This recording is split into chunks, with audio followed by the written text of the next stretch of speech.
You can see also here pro-environmental attitudes can foster curiosity and motivation to learn science. It's always the combination of science proficiency and pro-environmental attitudes that sort of galvanize your action, mobilize your cognitive and social emotional resources. Social background and parental awareness, you can see also are important, and whether climate change was covered in the curriculum, that actually was not so important. It's not, what you write into the curriculum, it's how you bring that to life. So, what does it all mean? What should we expect from a good science education? For a start, I think we need to put much greater weight on the intellectual methodologies of science. The methodologies that have allowed us to progress as humans. And maybe we can put less emphasis on teaching the surface, the content. I'm a scientist by background. And, sometimes my heart thinks when I see how we teach science in schools. Sometimes we teach science like religion. We make students believe in some scientific theory, and then, we give them lots of exercises to practice this. And at the end of the day, we test whether they have remembered the answers that we taught them. That has absolutely nothing to do with science. Science is not about, teaching answers. Science is about teaching you to ask the right questions, to build an hypothesis, to test that hypothesis, to inquire. It's not about reproducing the established wisdom of our times. It's about questioning the established wisdom of our times. It's not about learning about theories. It's about questioning those theories and finding the next boundary of science. But in school, often, we do that in a very simplistic way.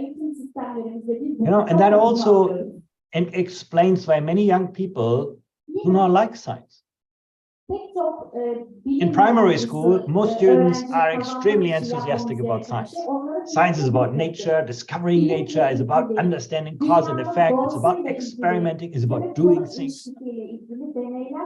Students love that.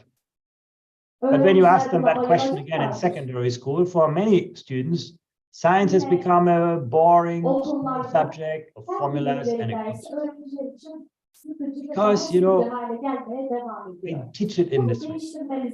We make students lose their love for the methods of science and teaching them surface content that actually no matter. So this is so important.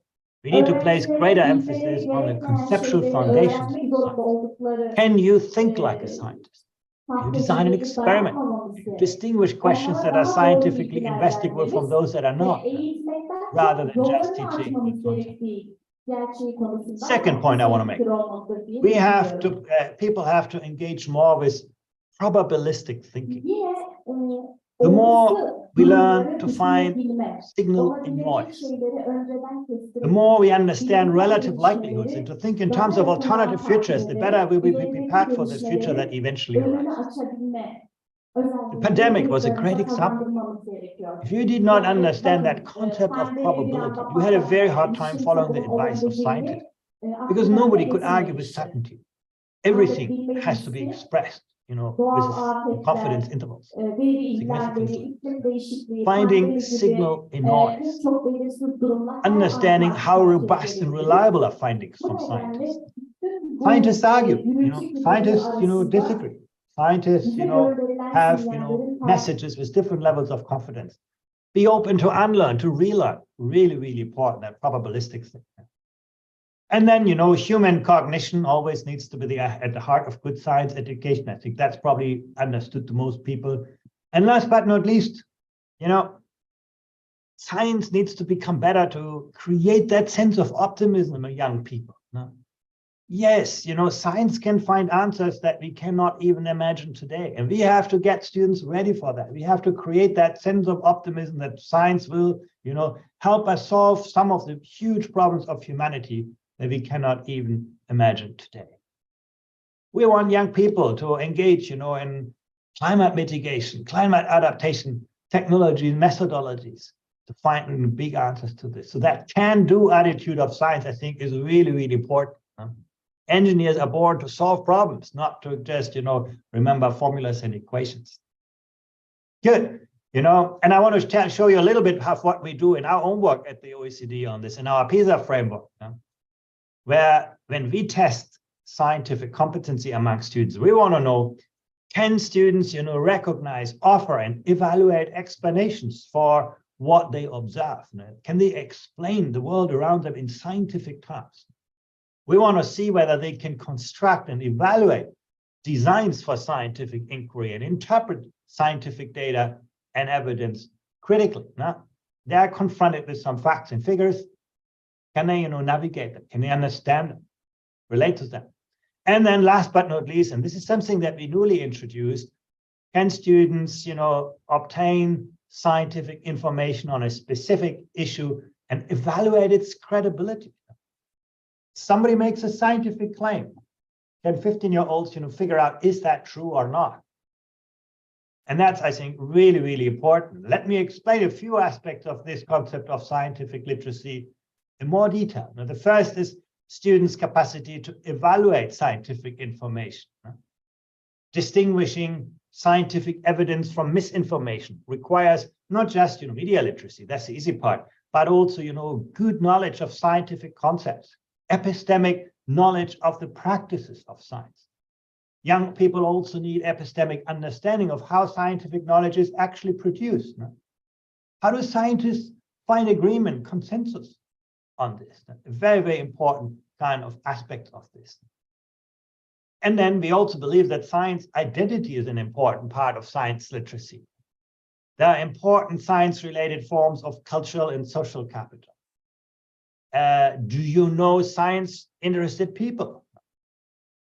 If you are a young student in primary school and you have never met a scientist, now why should you be interested in learning science and studying hard?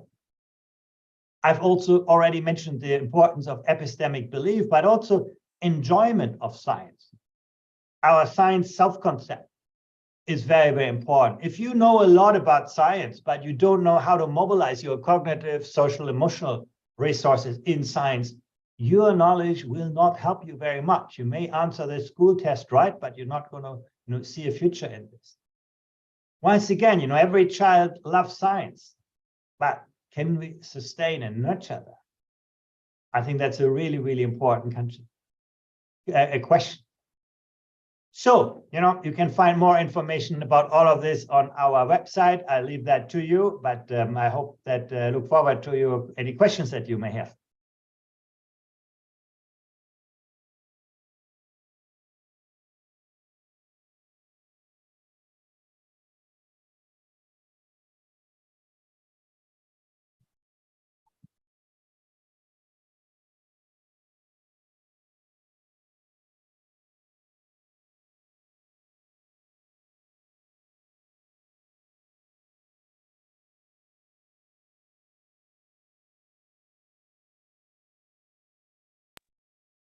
Hello, sir. Can you hear me now? Yes. Okay. There's a question from the Mr. Emre. He asked, as you know, in the Science Center, we do some workshop with the students, and we believe these efforts affect their ability and skills. However, I want to ask, do you think hands-on education and the workshop effective for the PISA exams? He asked. Absolutely. You know, I actually think it's not just a PISA exam, but it's important to develop science competence. If you just, you know, listen to your teacher explaining the results of a scientific experiment, you will have quickly forgotten that. If you do an experiment, you know, if you design an experiment, you make some mistakes, you try things out, you learn, you will remember that for your life. So that will help you on the PISA exam, because the PISA test doesn't ask students just, you know, simple factual questions. The PISA test wants to know, can you think like a scientist? Can you actually do the science, as I just explained? So I actually think getting students to do science is important for the PISA test, but even more important to get young people motivated and engaged in science inquiry in their lives. I think really, really important.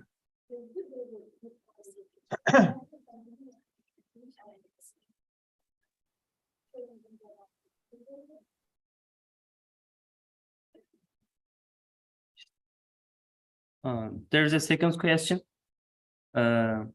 Is there any advice for the Turkish teacher? Türkiye'deki öğretmenlere bir tavsiyeniz var mı? Yes, I think there is actually. You know, I must say, Turkey is still putting, Turkish teachers, in my view, are still putting too much emphasis to teach students simple scientific facts and answers, and do too little to teach students methods of science, to engage them, to give them real projects that students can experience science, bring them out of the classroom, to actually maybe also bring some scientists into the classroom, to have students talking with the scientists. I think that scientific experience I find a bit missing in Turkish classrooms. It's still very much about teaching just scientific knowledge and facts. So I think in the future it will be more important to place greater emphasis on inquiry, on real problem solving, on struggling also with some of the scientific questions and issues of our times. But that's just my assessment based on what I've seen from PISA. bilimsel sorular sormakta, bunların cevabını öğrencilerle birlikte bulabilmekte bu konuda önem arz ediyor. Another question is there any schedule for the choosing the PISA schools in Turkey? Sorry, I did not get that question because there was a translation in the background. Can you ask the question again?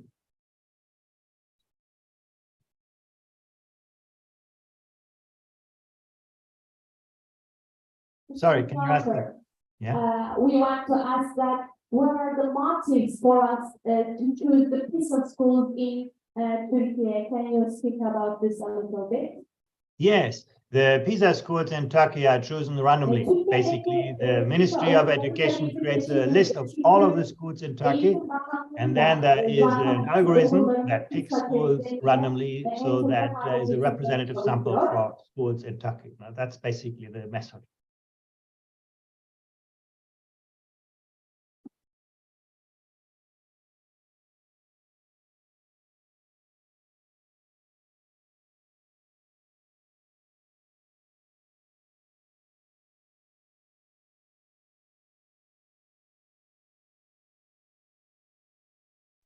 Sorry. Now, can you hear me now? Yes. Okay, perfect. I'm sorry for that. The next question is, as you know, there's an outcome from the PISAs. How we can make this for our students more efficient?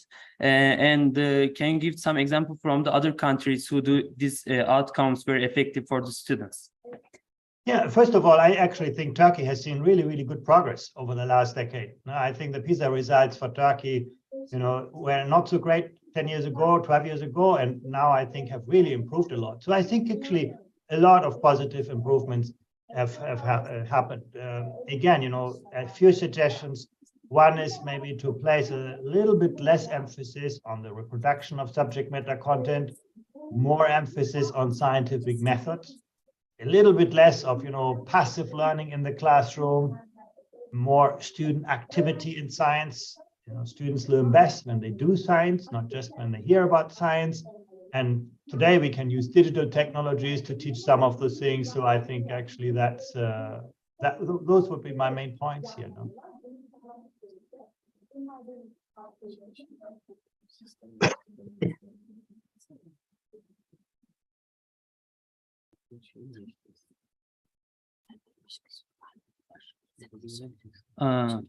Another question. In your interview, you said Turkish students good at the PISA tests outcomes, but one of your interviews says applying and the understanding of the students is low.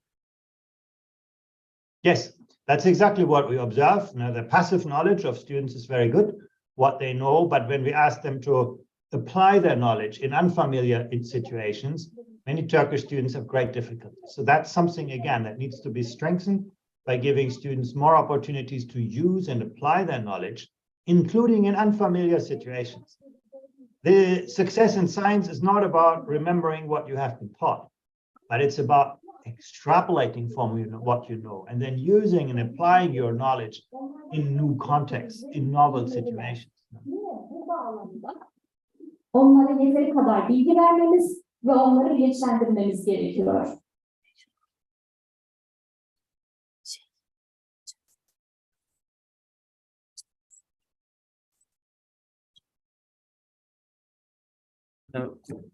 What do you think about the last year and this year about PISA tests in Turkey? What do I think? Sorry, I did not get the question. Can you repeat that? Soruyu tekrar alabilir miyim? Tekrar edebilir miyim? What do you think about the last year and this year PISA tests outcomes for Turkey? A good question. I don't know. We don't have the results yet. Actually, we will have the results in December. So, I wish I would know. Yorumda bulunamayacağım. Ancak düşük olmadığını tahmin ediyorum. En azından geçen seneki daha önceki sonuçlara göre.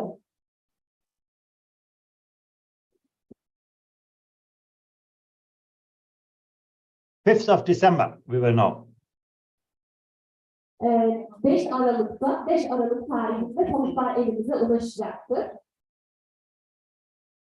Sorry for keeping you wait for the questions, Mr. Schleicher. It's a bit hard to collect the questions from a crowded mass, so we are so sorry.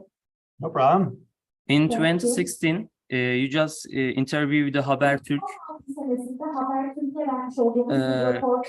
You said in their Turkish education system just teach math in a different way, in classical way actually. Sorry, there is a. Do you think is there any differences your idea? At the same time, if you can just repeat the question. Okay, in 2070s, you just give an interview in the Habertürk. And you said about the math system in the Turkey.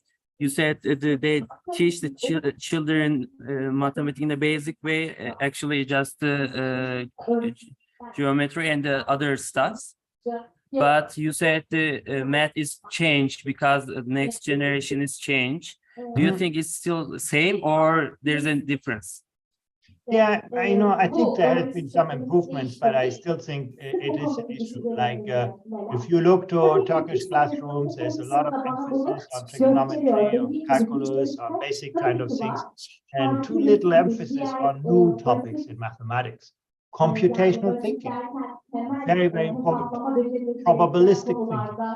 The world is really changing. The requirements in mathematics are changing, and I think it's important for Turkey to further adapt. I think there has been some really good adaptation, but the world is changing very fast, and the type of mathematics that we need to know is very different now.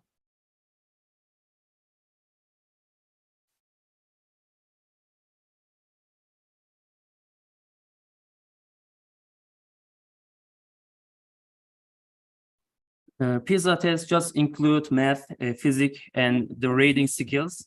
Why it's just include the social classes? Yeah, it's a very good question. Actually, the simple answer is that it is very difficult to compare social science across countries. We have not yet found a good methodology for making meaningful comparisons across countries in this, but this is certainly something that is very relevant and that we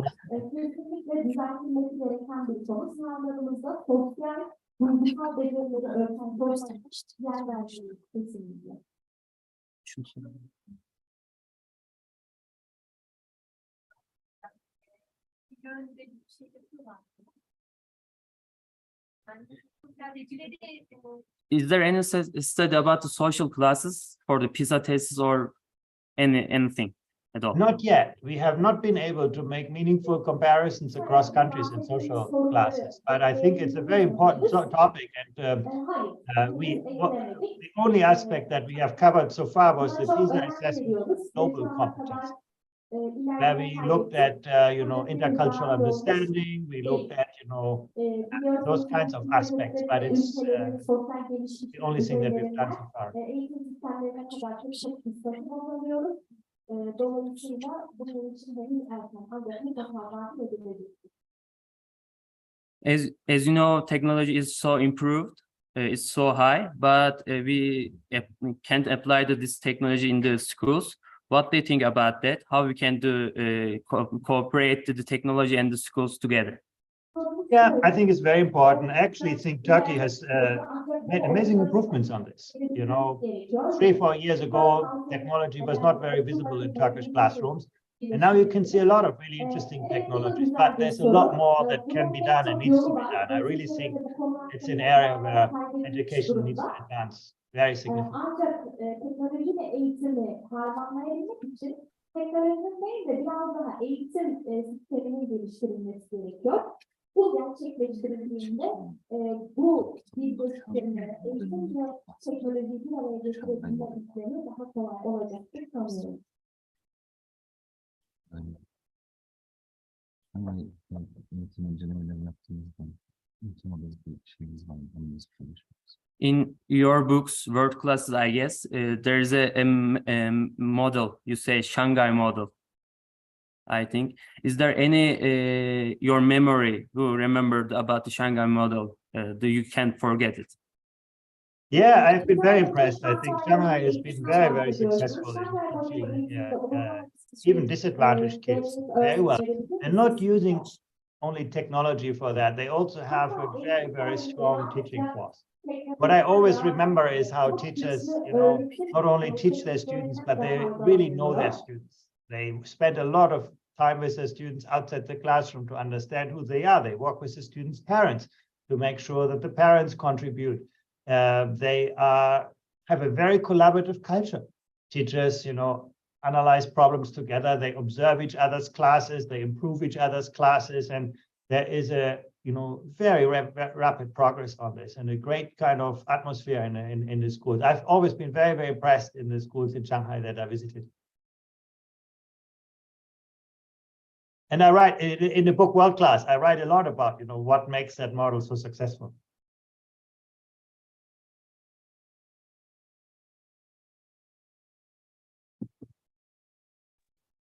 Is there an example, the country beginning in the low classes in the exam, but now higher level? How they do that? Or is there any country like that?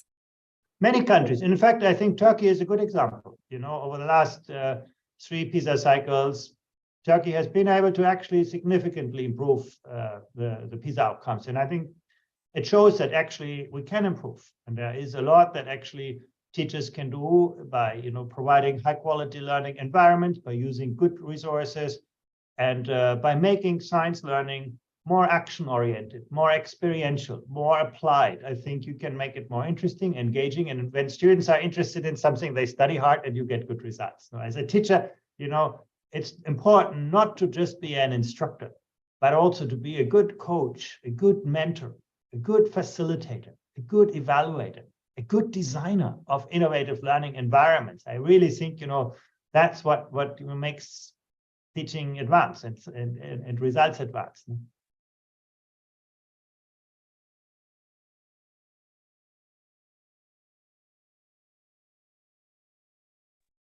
As you know, COVID-19 has happened in our world and life stopped for all of us. Is there any education system we can deal with this kind of situation?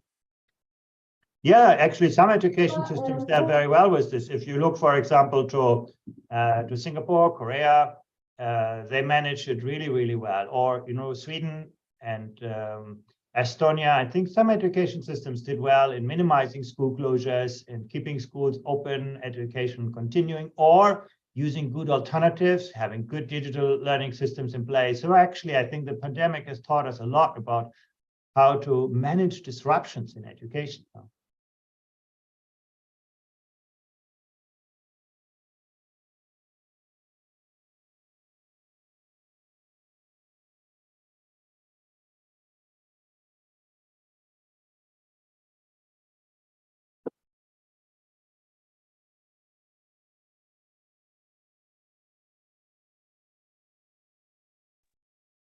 Is there any training for the PISA thesis for the teacher?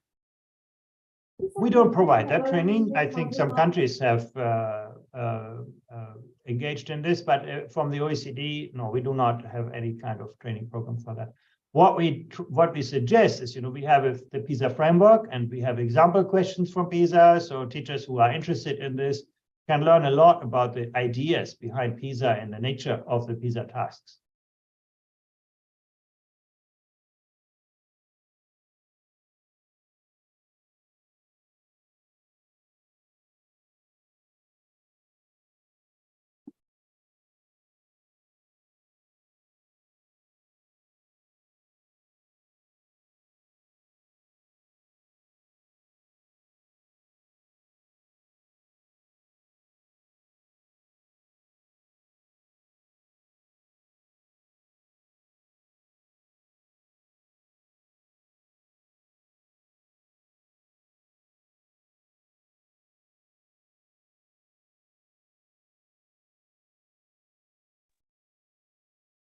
Hello again.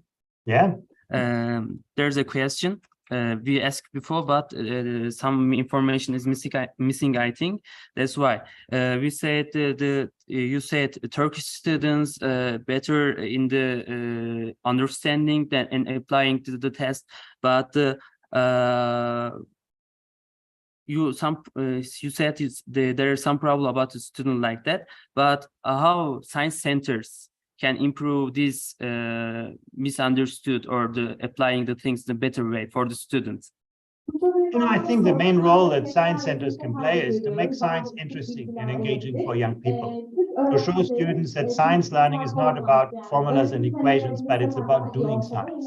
And it's about experimenting, it's working with other people on scientific problems. And I do think science centers can play a very, very important role to make science real for students, not an abstract school subject, but something that is interesting for them, that opens life opportunities for them, career opportunities.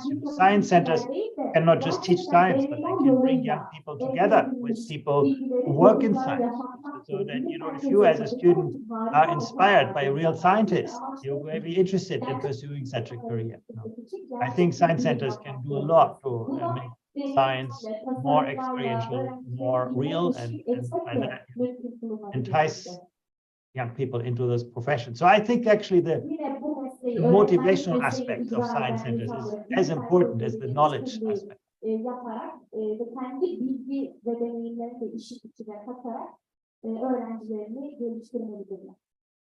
We wonder your opinion about what is the main role the science center for the teacher training?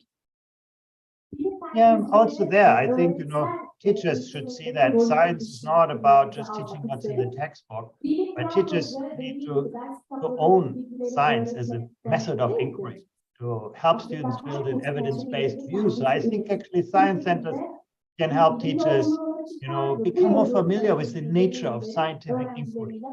When teachers come from university, they know a lot about science. They have learned all the facts and figures, but give them a chance to experience science, to become familiar with how scientists think, how scientists work.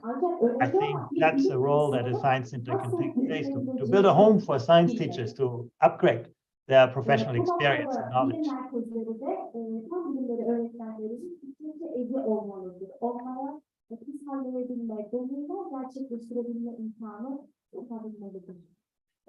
As you know, our project BİLİMUM is also about the teacher training.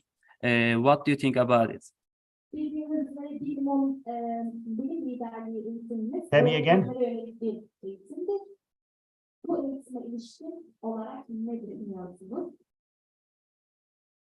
Mr. Schleicher, we invited you to this online session regarding a program, a science leadership training program, oriented to the teachers. What do you think about this program? Will it be useful or not?